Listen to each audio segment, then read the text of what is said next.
Yeah, I Yeah. still won. Like, that's a cool flex. Oh well, I don't look to it at it as a flex, because if you've ever been in the studio with me, anyone who's ever been in the studio with me knows that I will write 90% of the tune in one sitting. And we're on. Welcome everybody to another episode of the Last Week Liquid podcast. Today I have the pleasure of sitting down with Rafael, better known as Molceular. Rafael is a drum and bass producer from Portugal, which releases on the likes of Sofa Sound and Overview. You can catch his latest release, a remix of Crocs with Socks by Objective, out now on all platforms. Rafael, welcome to the show. How are you doing? I'm doing good. Thank you very much for having me, man. Yeah, my pleasure. I was kind of struggling to say Crocs with Socks without laughing. It's really a hard one. I'll be honest, man. First, for me, before having to think about saying it without laughing, I need to think about actually being able to say it, because it's one of those words, Crocs with Socks. If you say it too 10 times, if you say it too fast, yeah, I don't want to say it, man, because you know what's gonna happen. So yeah, but it's funny. I actually released the track, the remix, and only after it's being released is that I asked Felix, Objective, hey, is it Crocs, like, the Crocs that you put on your feet, or is it Crocs as in crocodiles?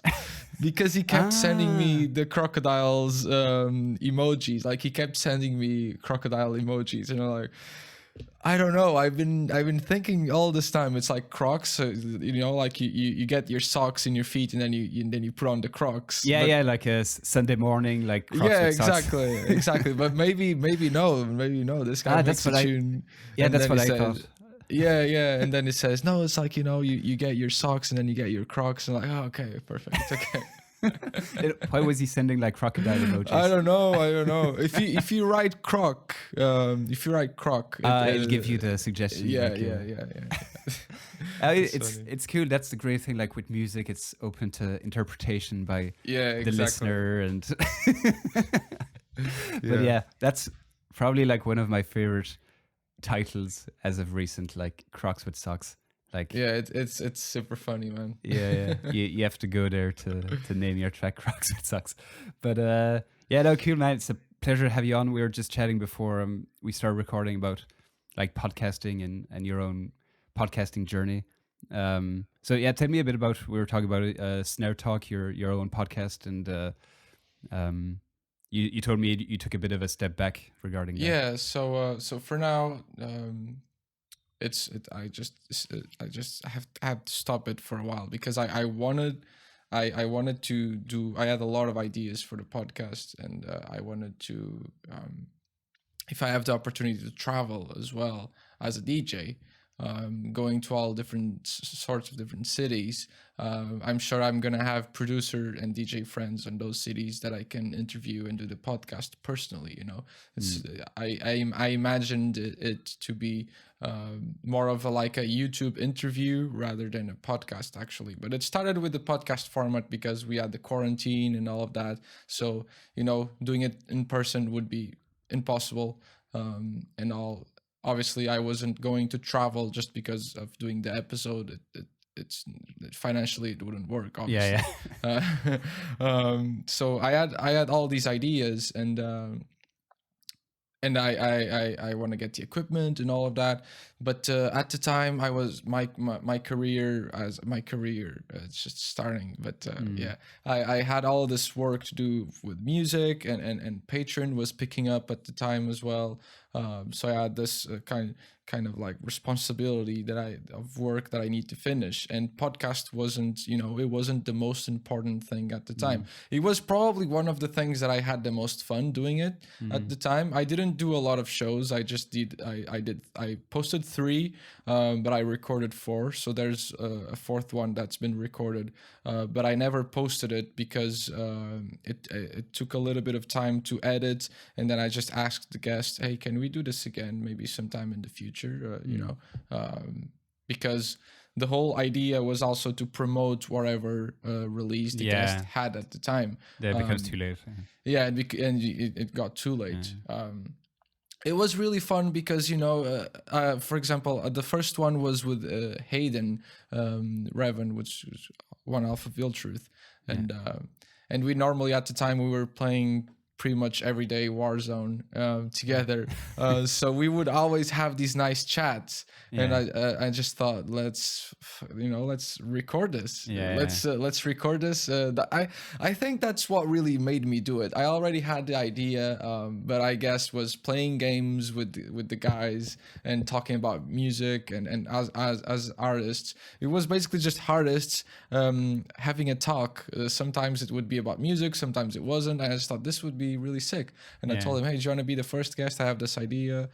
It was fun, and then I had Harvey, was super fun as well. Then I have Tom, Skeptics was Harvey really, Creatures, Harvey Creatures, Then I had Tom Skeptics, it was really, really fun. It was super fun to do, but I didn't have the time to edit it myself. So I was asking someone else to do it, and that person was also taking a lot of time because it was really like a side project, but like the further side possible. Like that person would take a long time to edit, and it wasn't getting viable. I tried to edit myself, but I have zero editing skills.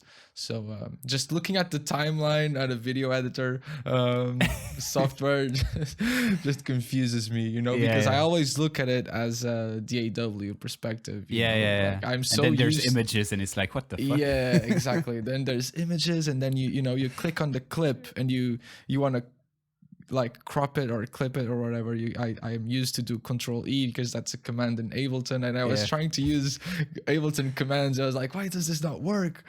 Control D, duplicate. Why does the clip not duplicate? And I just got frustrated, and then constantly watching more YouTube tutorials on how to do this and that software.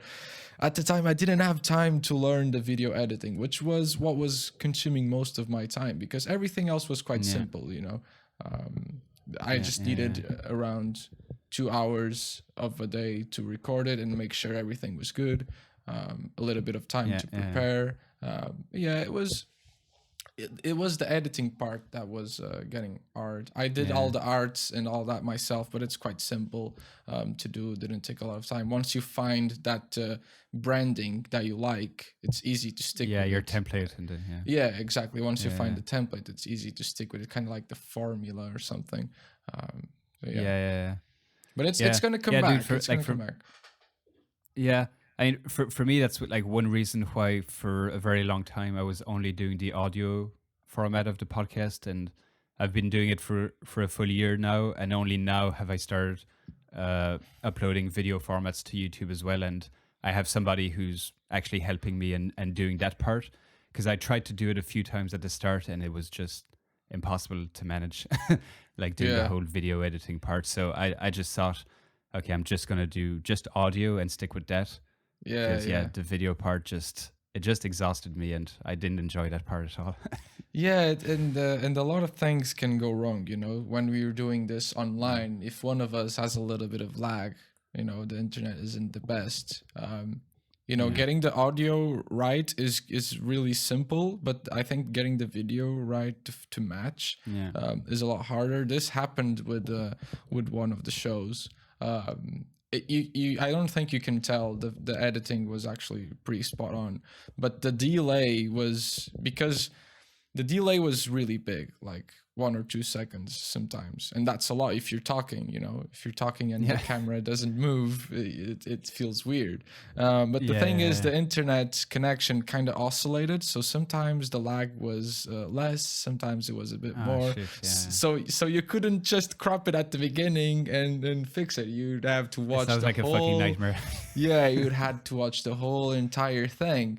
And I remember at that one, the person I had editing it for me, he just couldn't fix it. And it was a simple fix. It took time, but it was a simple fix. You just need to watch it, but it's simple, it's just you're watching it.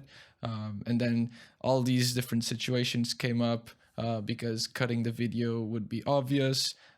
And I spent so much time trying to, and then I realized I'm pretty much editing this myself, and I don't have the time to edit this myself. I have other things that I need to do. But yeah, I really loved doing it. I think it's really, really fun, and you're talking to other people in the scene, which in my case it's not something that happens a lot. You know, I'm from Portugal. There's not a big scene here, so just talking and brainstorming and just talking about things and anything music, drum and bass related, just feels good. Yeah. I can see how you're, from your point of view. I think it was a bit similar to me because I was coming more from like a fan of the music and a fan of the scene. I kind of started producing at the same time as the podcast, so I didn't have a network or anything.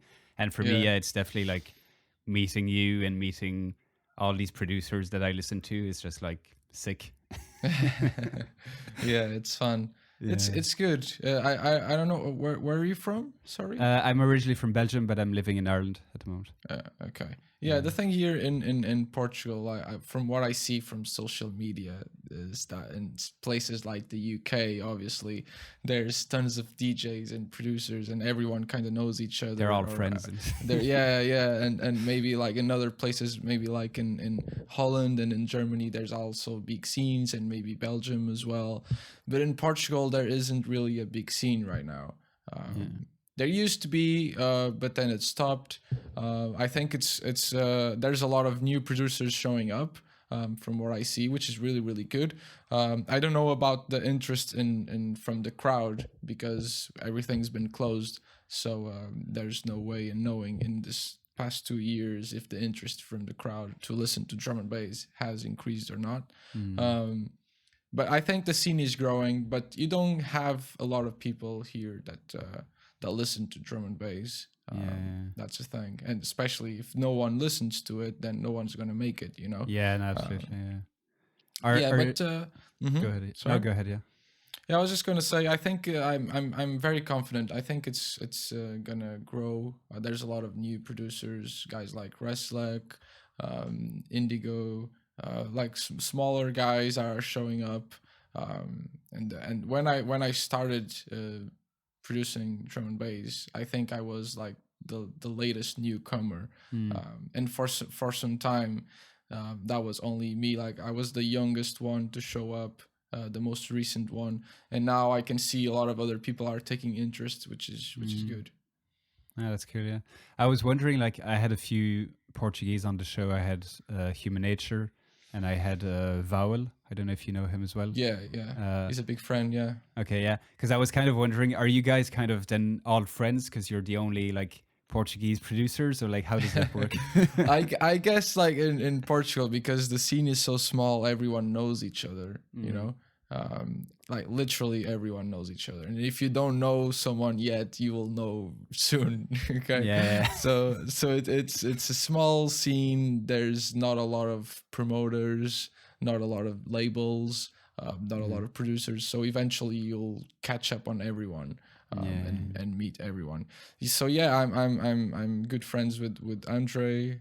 We've been in the studio together. I'm good friends with Mike as well. We've been in the studio together. He's coming over soon because there's gonna be an event that he's playing in my city. So we're gonna hang out. So yeah, it's gonna be cool. Yeah. Do you ever consider like just thinking back to my chat with Vowel, and he moved to the UK for some time, I think first for studying and then he stayed a bit there. Do you consider ever like moving to the UK or to Europe, like mainland Europe, if it picks up even more and you have more gigs and stuff like that? Yeah, so this is a funny like subject for me because when I was going to university, I had this thing, like someone told me about Point Blank, you know, the music school. Yeah. I'm not sure if that's the one that Mike Vowell went to. Not sure if that's the one or if you went to DBS Bristol. I don't remember, but I found out about Point Blank, and I got kind of obsessed about it. Like I want to go study there. But then I looked at the prices and I was like, what? Like maybe it makes a little bit more sense if you're from the UK or from Germany or whatever. But in Portugal, man, like the minimum wage is so small Like if you wanna spend a year in point blank, you need to get the minimum wage in Portugal for 1 year and 2 more months. You know, Yeah. just to be able to afford that, you And just need save everything. Yes, save everything. Don't eat. Don't sleep in the streets. And then You you can know, go to school. and then you can go for 1 year, and that was 3 years. I could do a student loan. That's all good, and I would only have to pay. At the time, I would only have to pay after I was 40 years old and getting X amount per month. So it seemed viable. But then I found out about DBS. The prices, I think, was pretty much the same. But the price was no longer an issue because I realized about the student loans. And I realized that maybe they're not so bad. It kind of scared me that I would have to do a student loan like so young and getting loans already. Yeah. Scared me a little bit. But then at the end, I don't know what happened. I guess I just wanted to get a degree in something else, kind of like as a backup plan, Yeah. rather than getting a degree in music production. And I was very confident about my skills at the time as well, and I thought maybe I could, learn everything by myself. Yeah. And it kind of worked. So I done a 6-month course in a school here, production course, but pretty much everything I've learned all by myself and by experimenting and all of that. And so yeah, I kind of decided to have this backup university course in management, which I really like. I really like management, marketing, and all those sort of things. So I'm doing that. It's on standby right now, which is funny because music has taken over and work and all of that. But it's close to be finished. So I'll maybe finish that maybe this year or next year. Not this year, 2022. Yeah. So you can just put it on pause whenever you want. Yeah, it's the cool thing. You can that's pause pretty it. Yeah, you can basically freeze. That's what it's called. You freeze the thing. Yeah. Your slot there. You kind of freeze it, and obviously you cannot freeze it forever because a lot of things can happen. So if the plan, like, there's obviously every course has like its plan and every like subject and stuff. So if it changes, and imagine like all the subjects that you finished, they're now replaced with something else. Yeah. You would have to redo everything. Yeah. Or if the course just ceases to exist. If that university decides to cancel that course, or if the university just ceases to exist, those things can happen. But it's very rare that something like that will happen. Plans normally change like every 3 or 4 years, just like 1 or 2 different subjects to adapt. I think that in the future, plans will need to adapt every year because things evolve so quickly. But I went there and I checked with the guys from university, and I think it's pretty safe for me to let it for 1 or 2 years without losing anything. So yeah, it's cool that you can stop whenever you want, and you don't need to pay while you're waiting or anything. So it's cool. Yeah. Are you sure you're gonna go back and finish? Yeah, that was the thing, that I wasn't very sure if I was gonna go back, but I am sure I'm gonna go back because working in music is the best thing, right? Like it's the best thing you can ask for. Like, I'm basically, my job is to do something that I love. It's very, very good, but I don't know, I have this constant fear. I don't want to say fear, it's just kind of like a reality check that that I might just not stand up to the task in 10 or 15 years.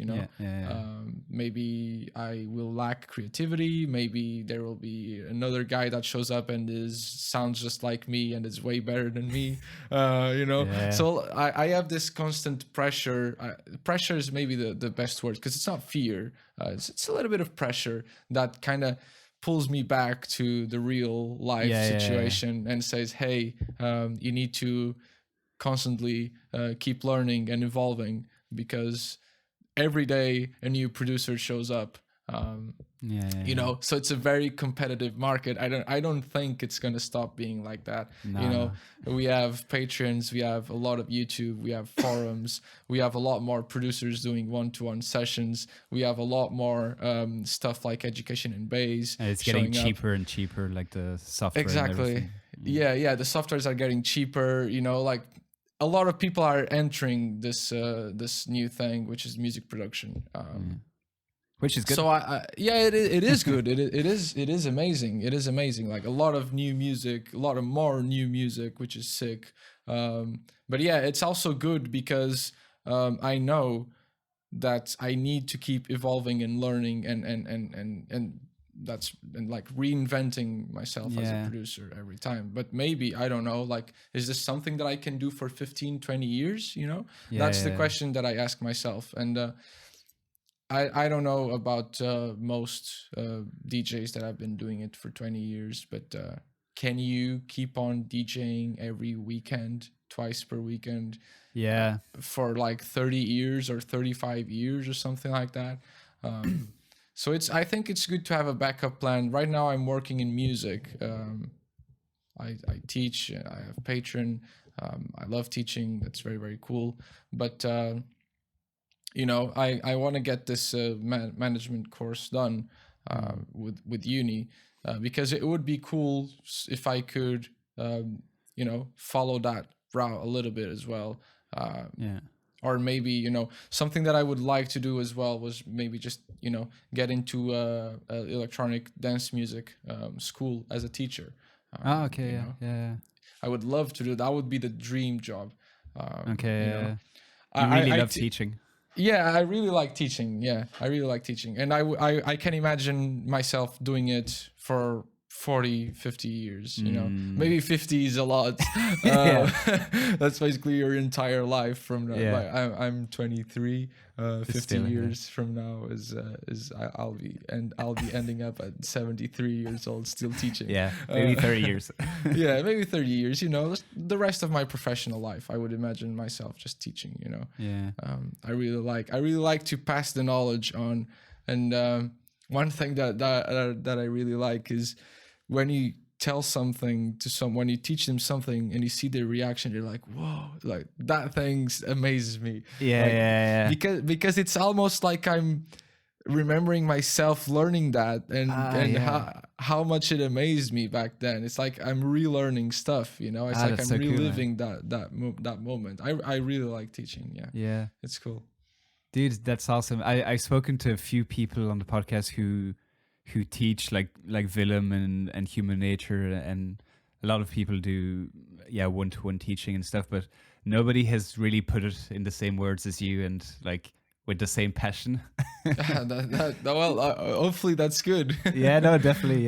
Hopefully that's good. It's really cool the way you put it, that I'd never thought about it, but it's kind of, as you said, when you show something and you see the face of that person kind of light up, and it kind of reminds you of your time when you were learning that stuff. And that's really cool. And the exact opposite happens sometimes as well. Like there's obviously a lot more complicated stuff in music production that when you're trying to explain to someone who only has like 6 months experience, and you can see like they're not getting it, you know. And I understand that because, for example, compression for me, it took so long to understand compression. Maybe because no one ever explained it really well to me. And I remember I kept trying to understand compression. Like I knew it compressed the sound, but how it did it and like the rules behind it, I never really got it, you know. And I remember being frustrated about it, and I can exactly feel the exactly same thing when I'm when someone is very, very like newbie or very recent to the thing. And trying to explain it, and I already know we're probably not going to understand it the first time, but let's go slowly. And I can see they're trying to understand, and then when they finally understand and it clicks, I know it's good because I remember it clicking for me and making so much sense. So it's fun. That's really cool. So you go like quite in depth in explaining like how a compressor works and like the different, It's not just use this preset and No, I don't really. I just teach what I do. Okay, I don't really use. I just teach my method basically. I don't really use presets, so I wouldn't teach someone to use a preset because I just make them myself. Obviously I use presets for stuff like musical elements, like on a sampler probably I'll go through presets because someone has already built the sampler for me, and that would take a lot more time. But on an instrument I will rarely use a preset. Maybe I'll go through the presets when I have a new like VST or I got a hardware synth a couple of months ago, my second one, and obviously I went through all the presets because I think it's really mandatory when you get a new synth. You need to go through the presets to see what it's capable of doing. See how it works. And also because we need to think that the people who made those presets were the people who invented that product. So I like to think that those guys know everything about it. So I go through the preset, they know what like 100% it can do. Maybe there's some stuff that maybe they don't even know, but in most cases they will know what it can do. So it's good to deconstruct all those presets, but I never really use presets. No. I teach basically what I think for me is very important to teach what I think it was the most breakthrough moments for me. And I also think that after that, the most important thing to teach is like the thought process. Okay. So I think that's the most important thing, like use this compressor with these settings, and maybe that works for this track, but another track will have different dynamics, will have different levels, will have different everything. So the compressor will work differently even with the same settings.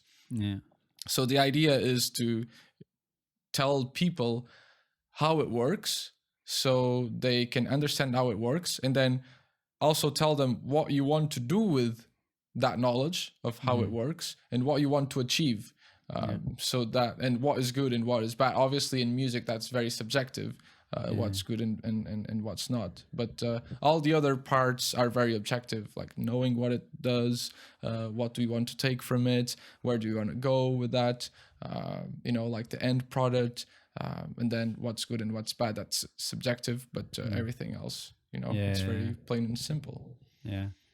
I guess it's also challenging because I know I was speaking with a friend like a long time ago, and he was giving like private teaching for like maths and physics and stuff, and he would tell me sometimes it's hard because like kids have different ways of understanding stuff. You have to like explain it in like a compressor. You might need to use different analogies or whatever to explain how it works to different people.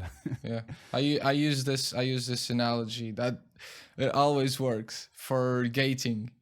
I just say that gates are like the bouncer in a club, If you're not 18, you're not entering. So if you don't reach that certain threshold, it's like the age goes up, just like the volume goes up. So if you don't reach that high threshold, you're not getting through the gate. That's a good one. I always use that analogy, and it always works. There was not a single moment where it didn't work. But different people will need different analogies, and I also see that different people. So in music production, there's a lot of numbers and a lot of you can get very nerdy, which I like. It has a lot of you can get a lot of physics into it, a lot of maths into it, but more physics, I think. And there's sine obviously waves and stuff. It's physics. Exactly. And there's a lot of people that they get into music production because they like the art part of things, and maybe when they start discovering about all of this technical math, physics thing, they get a little, they don't like it so much. It kind of throws them off a little bit. So there's obviously the two big different types of people. There's obviously other types, but there's two big different types of people. The ones that are very, very like nerdy orientated.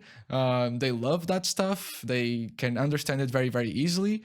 And then there's the the very like creative. And like those very guys musical. make liquid like me. No, that's not what I'm saying. But that was a funny joke. Yeah, yeah. And obviously, you can be both. You know, you can be both with time. If you're very good at one, with time you can invest in being good at the other. So that works. But normally, when you start for the first like year or something, you're only going to be good or maybe excel at one of them, you know. And I can see obviously that the guy that's very nerdy, it's very easy for me to explain compression to him, but maybe it's a lot harder to explain stuff like a cool arrangement, a nice variation, like Funk. that for example, funk, like notes and stuff. But for the more creative guy, it's a lot easier to show him those things and a lot harder to explain the compressor. So different people will need the different. That's why it's so good to have in anything that you learn, when you have a tutor that's catered for you, the private session. You know, I remember, for me, I never really liked Portuguese from my 5th to the 9th grade, until the 10th grade. So I wasn't bad, but I studied and things made sense. But in classes, like, it never really made sense. I had the same teacher throughout 5th to 9th grade for Portuguese, and then on the 10th grade, I switched schools to a school that you could have all these private tutors for free if you want. And I remember I was thinking I need one that tells me all these things about Portuguese, like the grammar, and it just clicked, you know. And then I start loving it, and I only had high grades at Portuguese because I love it. So and it was that thing, like the private, the private, like, it's not private session, but you know, it was one-to-one with someone that was only 2 years or 3 years older than me, because it was this system where you could have older people from the school helping the younger. I think that's very common nowadays. And it really helped. Really helped. Do you think that kind of influenced you in your love of like teaching and doing like one-to-one sessions now?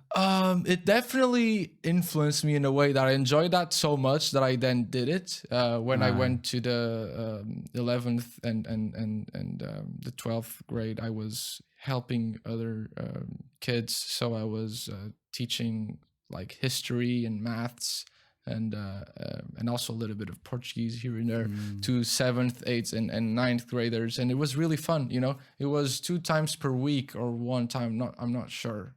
Maybe it was only 1 time per week. But a lot of people were there just because they wanted the diploma at the end of the year, because you would get a diploma saying that you teach. And it was like good for your CV. It's like you helped out in school. Exactly. And I really liked it. Like, a lot of people were there and it's like, this sucks, and teaching these kids, and like, I just want to go out and smoke cigarettes all afternoon, because it was the thing. You had to smoke cigarettes. You had to be cool. In school. You had to be cool. But I actually liked it there, and the kids that I had on my first year, they were really fun. So I still remember them. They were really fun. So I really liked it. Maybe that did impact me. I don't know. I think the biggest impact was when I finished the music production course. I had the highest grade in a while. It was easy because I started making music at 11 or 12 years old, and I did the course 4 or 5 years later. So I had a lot of practice, a lot of time to practice, and I got the highest grade they've gotten in a while. And the teacher really liked me, and it was like, hey, do you want to help out with future classes? Kind of like be my sidekick. Cool. For sure. And it was really fun. I really liked it. And I realized, hey, I liked helping out teaching before. Maybe I can do it with music. But I never took it serious until Rona. That's when I first got it serious, because I've been teaching for a while now, but never too serious, just on and off. Sometimes people wanted me to teach, and I would do it. Then I've done a few master classes and one-to-ones, and it started picking up. More people would text me, say, hey, do you do private sessions and blah blah, like, yeah, I can do it, we can try it.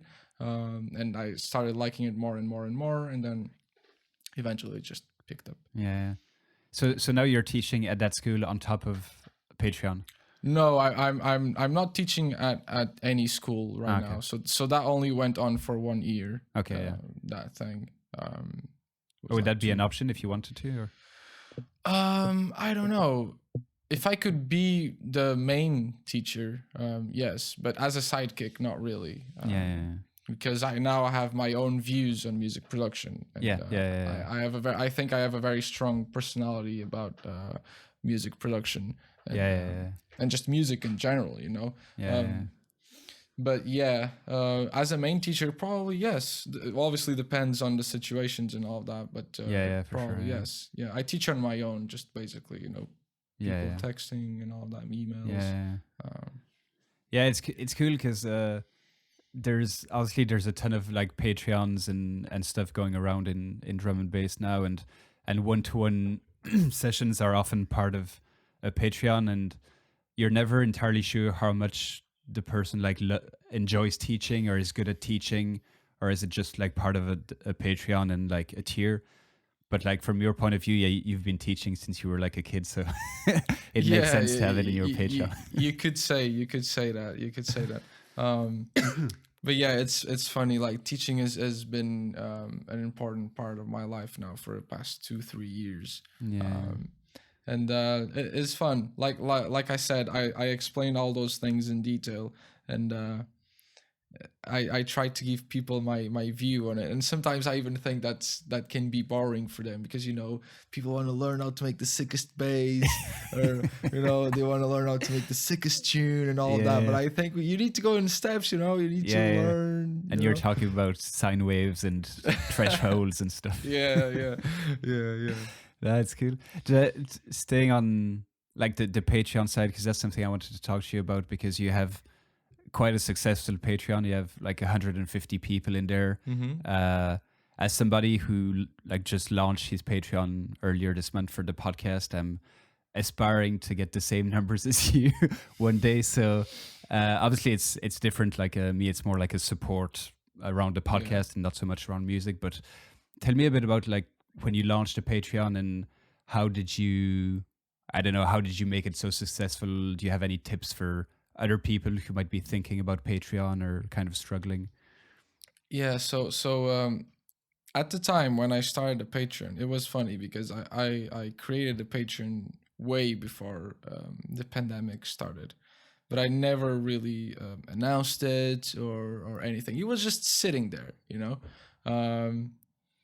It was just sitting there because I wanted to give it a try, and I saw a lot of content creators were using it at the time, but I didn't really care too much about it. And then the COVID hit, and everyone suddenly had Patreon, and I was like, hey, maybe it's time to actually use what I've spent some time creating that, so maybe it's actually best to use it. So I started it, and I remember announcing it for the first time, and no one joined.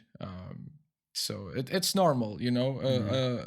No one joined for like 2 or 3 days, and then I got an email, someone joined. It was a friend of mine, personal friend who's into drum and bass as well.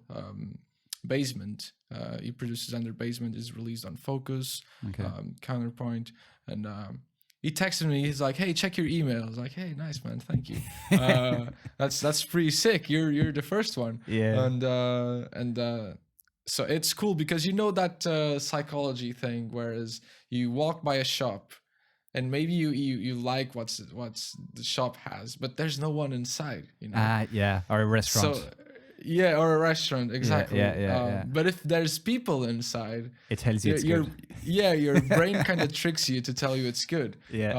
So as soon as I had them, like a couple hours after someone else joined, and then someone else joined, and then I had 6 or 7 patrons. Like, what? In like 2 days. So I launched this thing, and for like 2 or 3 days I had no one, and then suddenly I have 6 or 7 people. And then I was thinking about that thing. It was like, hey, I'm gonna have my dad be my patron, and get it to 10, maybe get someone else, but that wasn't needed. My dad actually joined, but that wasn't needed because at the same day more people joined, and then I got to 10 patrons on the day after.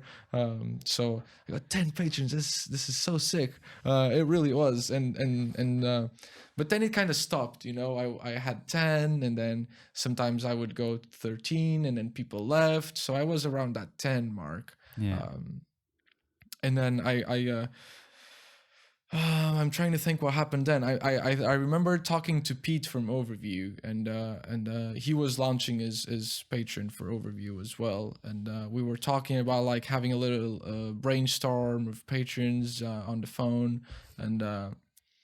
and he told me like, hey, but it's important that people know about it. That's the main thing, that's the most important thing. And that really hit me. It's like, yeah, no one's gonna join if they don't know it exists.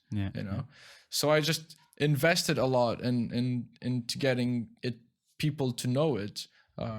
So that was probably the main thing that I took out from that conversation. So I made all these promo videos. I used little snippets of the tutorials and posted them online. So like little clips, like little teases and things. And I was constantly, almost every day, doing a new post. And then stuff was picking up. And then I was asking for reviews. I don't know why Patreon doesn't let you have a review. There isn't. No. Why can you not like review people in Patreon? It makes no sense. Like, it's supposed to be this community thing, right? So why can you not like help that community by just giving a 5-star or 4-star review? Because the reviews really help. So yeah, like it gives, like when I'm buying something online or something, if there's no reviews, I'm probably not buying it. It's credibility. It just gives it credibility, especially on Amazon and those kinds of places. So yeah, I know that whenever I posted reviews, that's when I had the biggest increase in numbers. So yeah, it kind of went from there, and then I done bigger videos, and then I got more reviews, and then like we were talking at the beginning, drum and bass is this closed circle, and it is the same for the fans. A lot of people know each other, and then it gets to word of mouth, I think. I don't do the same amount of promotion that I did. And that shows because I got to the 200 mark at some point. I think it was in April or May that I got more than 200. And I don't really promote it that much now, because I don't want to get to a point where maybe I'm not able to it's a lot of people, so you need to do it. And you have a Discord, and you want to manage that as well and be present there. And exactly. I want to be on Discord, exactly, and all those different things. So I don't promote it that much now, because I'm very comfortable with the numbers that I have, like the amount of people subscribed. I'm very happy. Obviously, like it. Like in economics, we learned this thing, which probably doesn't translate like this for English, but I'm just going to translate the word like marginality. Marginal value is like less and less. Yeah, exactly. So let's say I also like did economics. Yeah, exactly. So you eat 1 apple, that's good. You eat 2, that's good. You eat 3, that's good. You eat the 4th, maybe that's not so good anymore. Like you get less value with each more. Yeah, exactly. You get less value with each. And that's the same for sales and everything. So yeah. So if you did economics, you obviously know what I'm talking about. And I think that's the same for Patreon. It gets to a certain point. I want to be able to keep this personal. I reply to every message on Patreon. That's very easy. It sends you an email, so you just need to go through your email every day. I reply to everyone on Discord, which that's a lot lot harder to manage. And I want to keep it like that, I don't want to have like 400 or 500 patrons and then not be able to commit to those people. I like that it's personal. I really like that. So yeah, I'm very comfortable with it. And just screaming in people's faces that I have a patron was the obvious thing that made me like grow. And then obviously the content needs to be good, and then also the little teasers and snippets also helped, and as well showing reviews also helped as well. But I think the guys over at Patreon, they could do so much more. Like there's a lot of things that the platform could have to make them easier for content creators. So I remember they had this beta test for something which is kind of like so you would partner with another content creator, and people on your Patreon, they would have a discount to join theirs. But for that month they could see the content on the other patron, so they have that month basically for free, because you're partnered, because you're partnered, so you can see if it's valuable for you or not, and then you have a discount if you want to join. Like they did this and everyone loved it. That's really good. That's an amazing idea. Everyone loved it, especially in German base. Like everyone has a Patreon, so you can check out the sample packs and stuff and see exactly that. And everyone loved it in the community, and they just said, no, you know what, just scrap it. They usually test a lot of good things. Like if you just go through the Patreon community forum where they talk about tests and all that, they test a lot of cool stuff that a lot of people like, and then they eventually don't do it.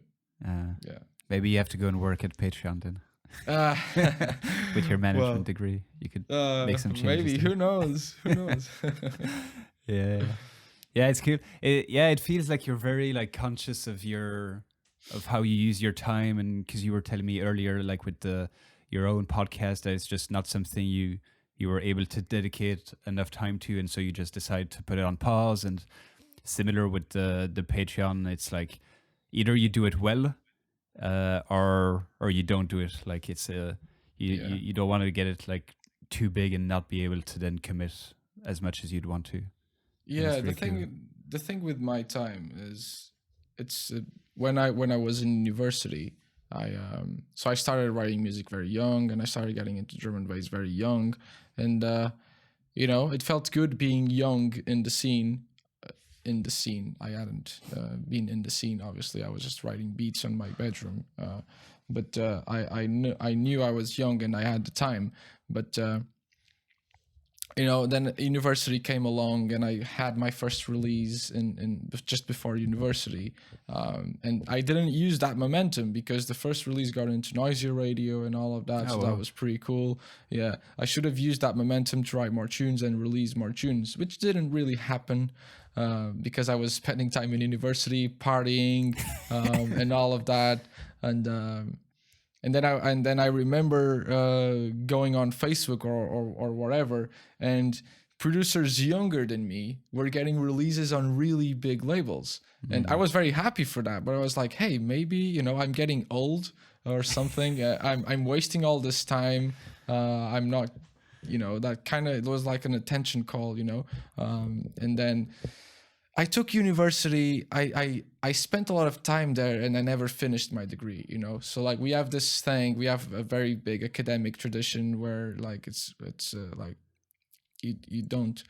So I went to university, but I didn't really go to class that much. So I just spending time for the academic tradition that we have, and all those activities, and then partying, and then I took that very like seriously. I made a lot of friends. I spent a lot of time with friends, and then I started having a part-time because I needed money to be able to party.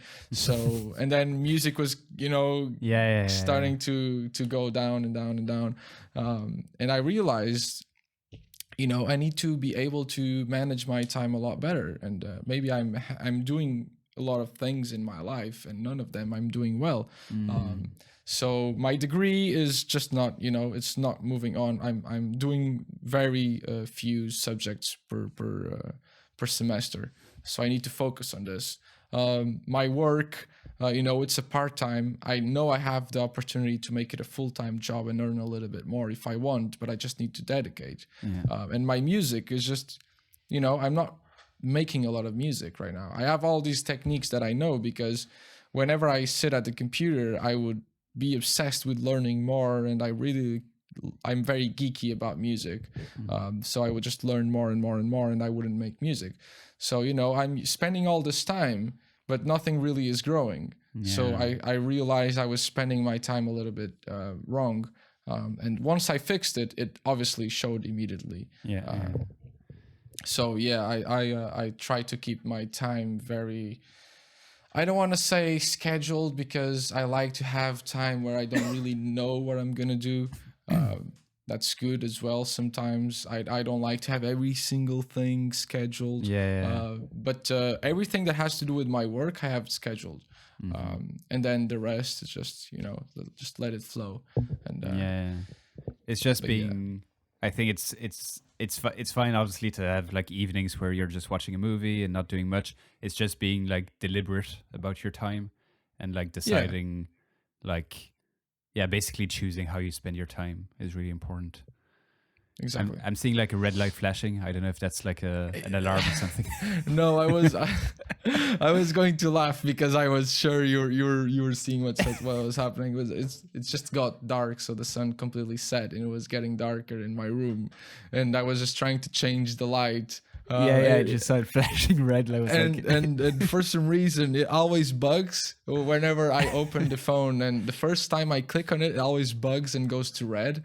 So that's why it was flashing, because I was listening to you, and I clicked and it bugged, and then I was back to listening, then it got red again. I was like, okay, let's go back.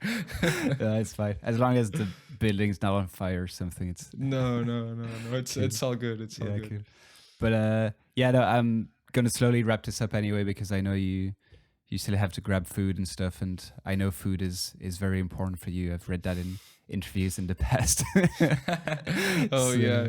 I just wanted to close on one last topic. It was I forget, last year, where you took part in Dub Wars. And that was last year. Last year, and you had COVID at the same time. I remember reading that. Tell me a bit about that experience, because I didn't really follow it as it was happening, so I only learned about it afterwards. And it's the whole concept, for people who don't know, is like you get the samples and you have only a few days to send in a track with those, and you're always against somebody else, and then people vote. Tell me a bit about that experience and how it went. Yeah. So basically, you described Dub Wars very, very well. Just to give a better idea of how long you have to write a tune with those samples, is you get the tunes either Sunday night or Monday morning, normally Sunday night, and then you have to deliver at Friday by 6 p.m. So that's not a lot of time. And I remember I was really hyped for that first round. It was Sunday. I had a bit of a cough. It was Sunday. we were talking and chatting and blah blah blah, and then the next day I wake up and I'm feeling like shit. So bad. I had this fever. I had a huge pain in my chest, a lot of coughing. And I didn't even think about Dub Wars for like 2 or 3 days. I tested positive the day after, and then it was like Wednesday. It was like, oh yeah, I have to write a tune. I have 2 days to write a tune. And I didn't say anything to anyone. I did say it to Lawrence Levans, who was the first person who I was up against. I did mention that to him because we're friends. We've met in person. We've been together a couple of times already. He has come over a couple of times already to Portugal. So it was funny that he was the first round. So he was the person I was going up against, and I managed to write a tune in 2 days. And if you notice, the tunes for Dub Wars, they're extremely short. I understand why now. And that's because I just did them in like one day, in one sitting. I did the tunes, and then the day after I would just make sure it's mixed down. But imagine for every week I have this creative fountain, okay? Yeah. And I sit down to write music during dub wars, and in one sitting I would completely drain that creative fountain Yeah. for the entire week, just because I felt very tired, and the Rona was hitting me a lot psychology, like in psychologically actually. Because I never really gotten down with anything like it, and being closed in my room and all of that. Yeah. So a little bit of anxiety as well. So I didn't really want to make music, you know. The second round against Waze, it was probably the worst in terms of like my health at the time. I was very tired. I had a lot of headaches and all of that. And then, so I did that tune in one day, like a couple of hours, and then just before sending it, I mixed it down a little bit better. And yeah, I don't know how I managed to beat Waze, but I did it that's with that insane. tune. Yeah. I managed to do it, and then the third week against Thematic, I still had a bit of symptoms. I was still not out of quarantine. And I did the tune. I was feeling a lot better, so it was easier to do it. So I spent a little bit more time. But for the last tune, I would go out of quarantine on like Friday or something, and I was already feeling a lot better. So I had to actually I was leaving quarantine the day before Friday, so that would be Thursday, right? So I remember I started the tune, and it just sucked. Yeah. The tune sucked, and it was the final round. So I needed to push through. Yeah, I needed to win. I'm in the finals. I need to win. Yeah. So I remember it was like Wednesday, and I'm like, this tune fucking sucks. Let me try and rewrite it. And the guys like Glyph, they were constantly sending me messages. I was against Glyph, and they were constantly sending me messages on Instagram. They're like, "Hey, our tune is fucking sick." I was like, "No." A bit of trash talk. Yeah. It was like fun stuff, just chilling. Yeah. And it was like, no, maybe their tune is really sick. They're not like trolling me or something. Yeah. And my tune is trash. So in Wednesday, I basically just like rewrote everything. I just kept the drums and switched pretty much everything. And I also kept the samples from the sample pack. And then Thursday I got out, so I didn't, do anything. And Friday was my birthday. Oh shit. Yeah, when I had to deliver. Yeah. So Yeah. Friday was my birthday. And I remember being like, do I try to mix it down, or do I just enjoy my birthday after COVID? Yeah. So it was a very hard decision, but I spent a couple of hours on it during my birthday. And I made it better, worked on the second drop, made sure everything was sick. And then it was giving me this massive headache because I got out of quarantine, but I still had symptoms for a while. Just Yeah. like mild symptoms, like headaches and chest pain. So I just said, fuck it, I'll just deliver it like this. I'm not going to spend any more time on this. I'm very happy with it, but I'm very tired. So I just picked it up and sent it over to Ben. But I felt very confident, until I heard their tune, because their tune was really good. Was that the track where they asked you it had to be quite minimal, or was that previously? My track was very minimal for that Okay. round, so that's probably the one that you're thinking. Yeah, so like the first round is like this very heavy, close to jump up, minimal jump up type thing. Second round is very old school influence, like Break and Fears, Quarantine type music, and I was in quarantine.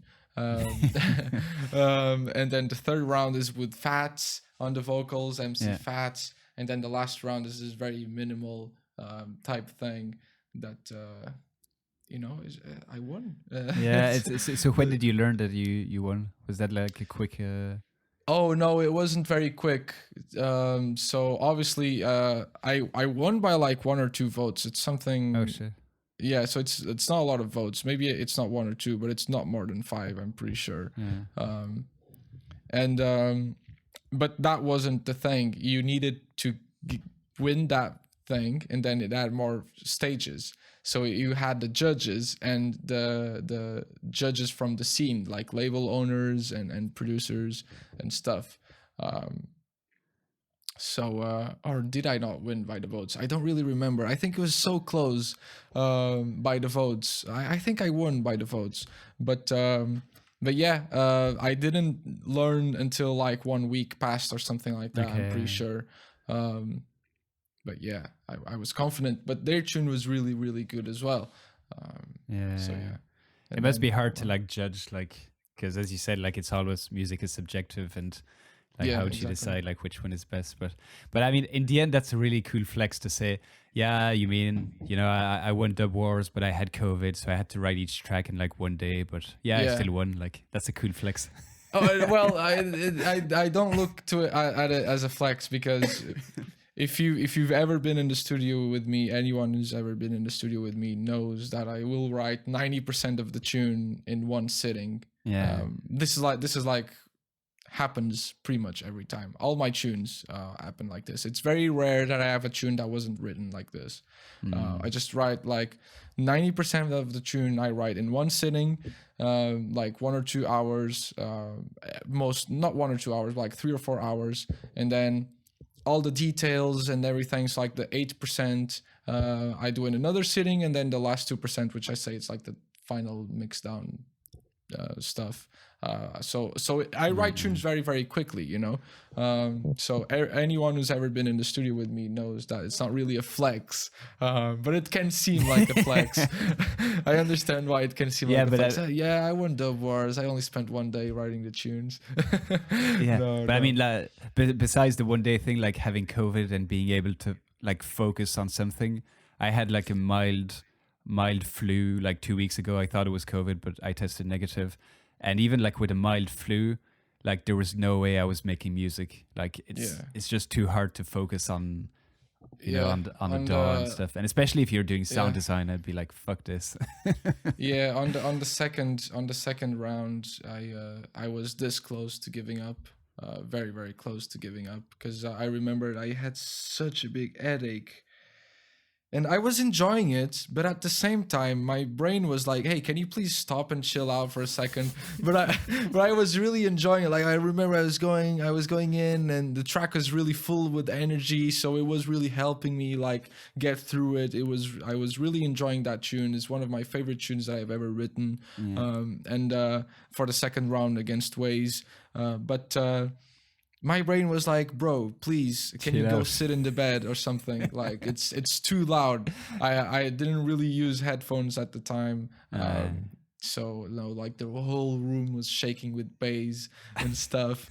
And I remember I didn't have a fever anymore by then, but I had very strong headaches and stuff like that. So just staring at the computer, just hurting your eyes, you know, sort of thing. Well, if you had a mild flu recently, you know, just like you're feeling a little bit ill, and you look at a computer like, oh. Yeah, like even watching a movie is kind of like, this is tiring. Like, you need to watch like from far away. Yeah, like out of focus. Yeah. So I was this close. I remember I was almost texting Ben like, "Hey man, I think I'm gonna have to, you know, stand out from Dub Wars," because I remember I had this idea for the tune, but it just wasn't sounding right, and I was like, I cannot submit this. It sounds bad, you know. This is not me. But maybe I cannot do it better because I have this fucking thing taking over me, and I don't have the will or the energy. But I just said fuck this thing, and I just pulled through and did it. You know? It probably helped with COVID, like the amount of bass and everything. The virus is like, fuck this, I'm out of here. Yeah. Well, I'm sure that if Dub Wars wasn't a thing, COVID would have been a lot more boring, and I would probably just, you know, just stay a lot more time just laying in bed and get a lot more pain in my back. At least you had something to focus your mind on. It passed quickly while I was working on the tunes. Like the day that I worked on the tunes, it just went through quickly. Yeah, I can see that. Yeah, no, that's a really cool story, and yeah, congrats again on winning. Thank you, thank you. Especially like against Waze, it's like what the fuck. Because man, I don't know how I did it, but, but I managed to do it. Yeah, no, congrats on that one, and nice. Yeah, thanks. No, Man. Good stuff, man. Really enjoyed this chat. I'm gonna wrap this up. It was really good. Really good. Really enjoyed it. Maybe before we shut off, let people know where they can check you out online, your Patreon, all that good stuff, and any projects maybe you have upcoming that you want to disclose. So I want to say that I have a single coming out on Subtitles Music. This month, not September, but this month, whenever it airs. So this month I have a single coming out in Subtitles Music, TB's label, a legendary label, and I also have the Back to the Rave tune with the DLR and Gusto, MC Gusto, coming out very, very soon on Sofa Sound. So pay attention to that. It's coming out very, very soon. And that's pretty much it. As for my socials, everywhere, just Molceular DNB, Soundcloud, Facebook, Patreon, except for Instagram. It's my name, Raphael, and then _ Molceular DNB. So thank you everyone for watching, and thank you for having me. I feel like I talk too much sometimes. That's the point. It's like people don't tune in to hear me speak. It's for the guests. So. Okay, good. Then that's good. Yeah, no, it was brilliant. I love this one, man. And hopefully we can do it again sometime soon in the future when you have new projects out and new stuff to talk about. But in the meantime, all the best, and speak to you soon. All right, man. Speak soon, then. Cheers. Cheers, man. Thank you.